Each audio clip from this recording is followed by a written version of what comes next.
Dear students, myself Dr. Fatima Sultana. I am going to continue the chapter Environmental Impact Assessment, which we had started in our previous lecture. Environment Impact Assessment, which is also known as EIA, is a process which ensures that all environmental matters are taken into account quite early in the project at planning process itself. It takes into consideration not only technical and economic considerations but also traditional aspects like impact on local people, biodiversity, etc. So, an environmental impact assessment is an assessment of the possible positive or negative impact that a proposed project may have on the environment, considering natural, social, and economic aspects. It is a systematic and objective evaluation that gives an insight in the social, economical, and environmental impacts of proposed project, its preventive measures, remedial measures, as well as alternatives. Now, we had already gone in our previous lecture that what were the various factors which were affecting the ecosystem, the air, water, land, and biological biodiversity.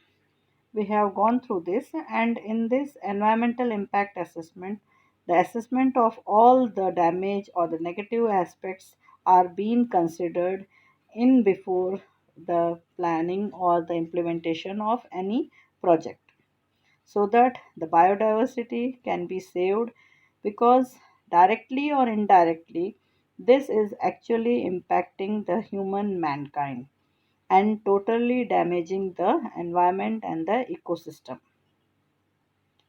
We can see in this that how the emissions of this industry is causing a high air pollution, and the toxics are directly and indirectly impacting on the human welfare.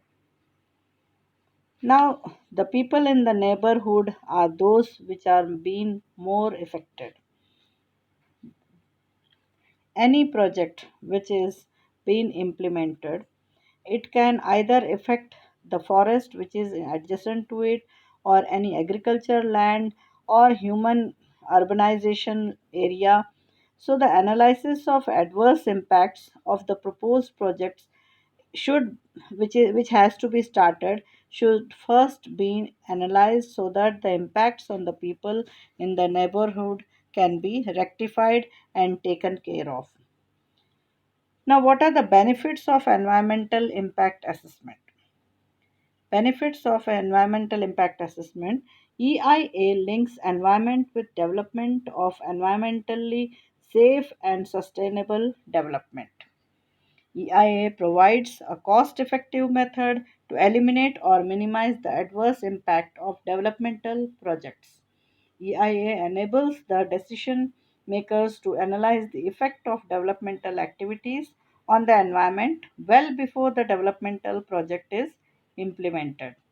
EIA encourages the adaptation of mitigation strategies in the developmental plan, and it makes sure that the developmental plan is environmentally sound and within limits of the capacity of assimilation and regeneration of the ecosystem. Now, what are the various steps which are to be taken care in the environmental impact assessment? First comes the collection of baseline. Collection of baseline data from primary and secondary sources are taken up. Surveys are being done so that the baseline data can be collected. Prediction of impacts based on past experience and mathematical modeling. Evaluation of impacts versus evaluation of net cost benefit. Preparation of environmental management plans to reduce the impacts to the minimum. Preparation of environmental management plans to reduce the impacts to the minimum. Then, after that, comes the quantitative estimation of financial cost of monitoring plan and the mitigation measures. Management plan. Now, what is this? Environmental management plan. It includes the mitigation, monitoring, and institutional measures to be taken during project implementation in order to prevent, minimize, or eliminate adverse environmental and social impacts. The environmental management plan is part of and costed in project design, and it includes mitigation, monitoring, capacity development. Mitigation, it is the feasible and cost effective measures to address significant adverse environmental impacts. Specifically, the environmental management plan identifies and summarizes all anticipated significant adverse environmental impacts and describes each mitigation measure and the conditions under which it is required. Now, monitoring of the environmental impacts during project implementation and of the effectiveness of the mitigation measures. The assessment of capacity development requirements should be a country led process with participation of stakeholders involved in or affected by the potential environmental impact. The sustainability of the mitigation and adaptation measures should be fully considered in the assessment. This environmental management plan is delineation of mitigation measures, including prevention and control for each environmental component and rehabilitation and resettlement plan. Now, EIA process, it is a cyclic process. It is a cyclic process which involves stakeholder empowerment, institutional change, corporate change, design and engineering change, scientific change. All this includes uh, in the development of any project and which comes under the environmental impact assessment. Now, as I had told you, EIA is a cyclic process with interaction between the various steps. Now it has seven major steps which are involved in this environmental impact assessment in which the report is being prepared and submitted. So first is the screening. It determines whether the environmental and social impacts of a proposed development project would be significant enough to develop on EIA. That is, the project plan is screened for scale of investment, location, and type of development, and if the project needs statutory clearance. Next comes the scoping. The project's potential impacts, zone of impacts, mitigation possibilities, and need for monitoring. So it established the boundaries of the environmental impact assessment, set the basis of the analysis that will be conducted at each stage, describe the project alternatives, and consult the affected public. Next comes the impact assessment and mitigation. Evaluation, it evaluates the socio-economic and environmental impacts of the planned project and its alternatives, and then identify mitigation measures to reduce those impacts. The EIA report should include the actions and steps for preventing, minimizing, or bypassing the impacts, or else the level of compensation for probable environment damage or loss. Impact management. Under this, it comes the preparation, that is, it prepares the plans required for addressing mitigation measures and other project risks, such as technological failures and natural disasters. All this comes under the impact management. The EIA report. Now, once the EIA report is submitted, that is, it pulls together all the research and work done during the previous step into a comprehensive, structured document, ensuring that the environmental impact report contains all the key components.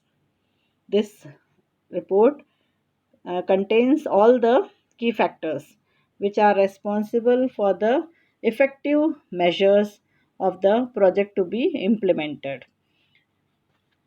For every project, possible alternatives should be identified and environmental attributes compared Alternatives should cover both project location and process technologies.